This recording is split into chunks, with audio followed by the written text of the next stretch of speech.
may kuya, up to now, kinakandong ako, kinukurot ako. So, kuwawa naman sila. Hindi sila sweet.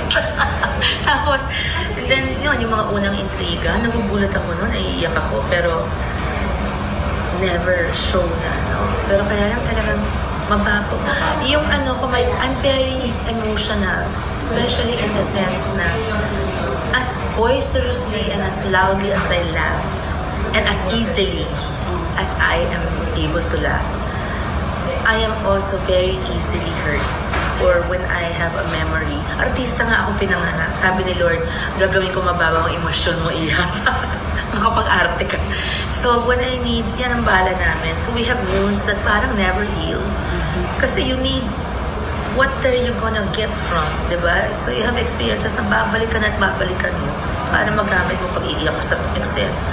It's crazy, pero showbiz has been so good to me. God has certainly planned my career to be this way. When you are in a position na ganito, ayaw mo mag-iwan ng negative sa tao. Pero kailangan din, you make a stand pag kailangan. Hindi pwedeng doormat ka. So, magpapalampas ka ng, sabihin na natin, walang kwenta ng bashers, pero sila yung uso ngayon, sige, bashers. Meron kang, may araw na talagang kahit anong sabihin mo sa akin, ganun lang ako, mas madalas yun. Pero may araw na parang, kasi mami ako parang gusto mong paluin. Or kung parang, alam mo, parang, ganyan ka na ba nung pinanganak ka? O tinuro ba yung magulang mo sa'yo? Kasi ang yayabang dahil tago. Hindi ako lumaki ng ganun. Sa lahat ng tao talaga, parang ayoko pag may nakilala ko, anong gusto nito sa akin, anong kailangan. Hindi. When I meet someone, I always have a smile because I really believe that people are innately good. Na hindi lang nabibigyan ng environment na maganda.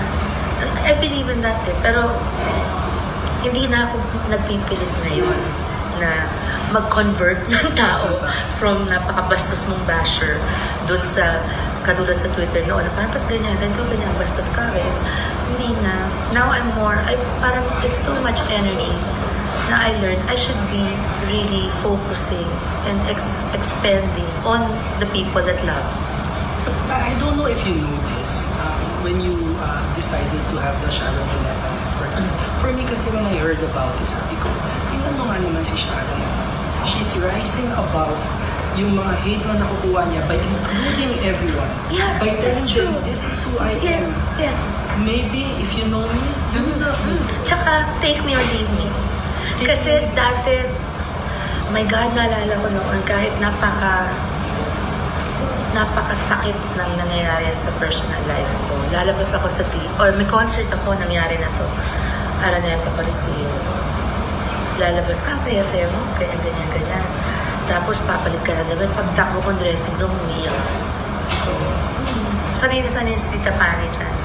Tapos, meron naman parang, yung dati, hindi ako may gusto kang sabihin na minsan may kailangan ka rin binabara. You choose di ba, your battles. Nung nag-umpisa ako sa Twitter, hindi ako sanay na kaya lahat parang inaaway ko rin sila kasi feeling, how dare you? Why are you doing this to me? What did I do to you? Parang, ano mga friends nyo? Devils? Wala ba kayong happy friends? Ngayon, syempre, natuto ka na. Kasi sumikat kami lahat, nila Maria, nila Ate B, lahat kami. Wala naman yung social media.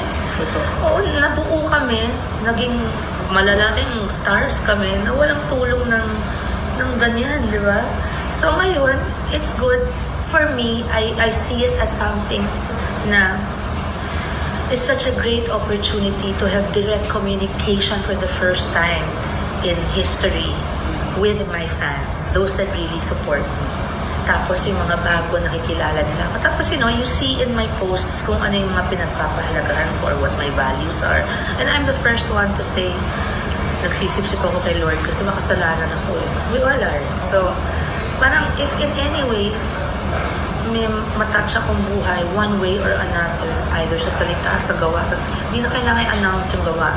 Mga siguro 10% na na-announce ko doon na humihingi ka pa ng tulong. Pero, marami akong beliefs na may ganun ako dahil makasalanan ako. Lord, sana dito po ma-please ko naman kayo. Kahit paano. Tsaka tanggap ko naman ikaw ang Savior ko. So,